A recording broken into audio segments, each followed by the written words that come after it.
Hoy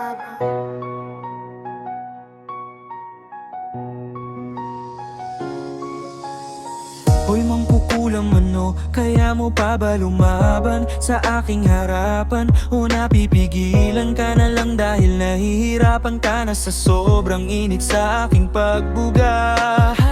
Ito na naman ako, muli na naman ako mananakit manggigilid sa alagad ng kasamaan. Dahil ako si Bertut Faith Healer, hindi magdadalawang isip na kayo'y aking ubusin. Ano man ang inyong lakas, wala yang panama sa tinataglay kong antas. Ito ang batas upang magwakas sa nagmamataas. Dahil ako si Bertut ay walang awa sa mga katulad nyong masama. Subukan mo nang humiyaw hanggang sa ikaw ay mapaayaw. At sa bawat tusok ng aking mga orasyon, ikaw ay mapapasayaw. Sa hapdi na iyong darating dahil isa akong Bertudets, nung walang kinakatakutan maging alanganin man ako sa akin laban sa inyo.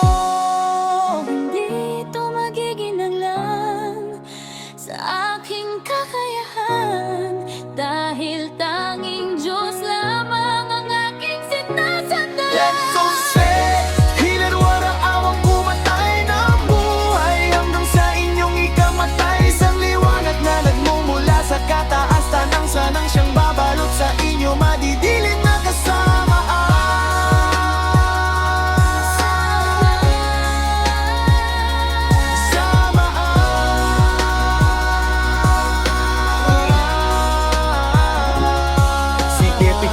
Di na makalabas sa impyerno ni Satanas, kung saan kayo nararapat sa bawat hiwa ng talim ng kidlat. Ay hindi yun na kaya itong maawat, pilitin mo man na umangat, ikaw ay magiging abo sa aking iniwan. Back sa iyong mga balat, dahil sa katulad nyong mga masama dito sa kalupaan ay hindi namin kayo bibigyan ng karapatan. Dahil ako si Bertut ng anak ng Diyos na buhay ang iniyakda upang gapusin, tapusin, alisin ang mga katulad nyong nung paminsala sa mundo. Lumaban ka man ng lumaban, hindi kita papayagan na makarubwelta pa sa aking harapan. Dahil ako'y lalaban kahit sa dulo ng aking hininga, upang kayo'y hindi na muli pang makapaminsala dito sa lupa. Dahil sa isang liwanag ang sa inyong mismong magpapapantay ng mga paa.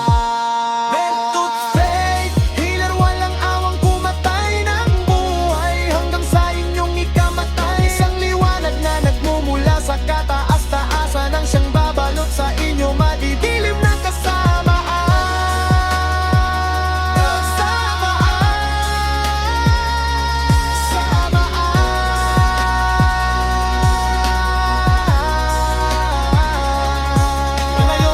Ilalabas ko na ang matatalim na panghiwan salita upang putulin ang mga sungay sa mga nagsisihaba na sipigla. Hindi makalabas sa impyerno ni Satanas hanggang sa tuluyan maaglas sa orasyon ko.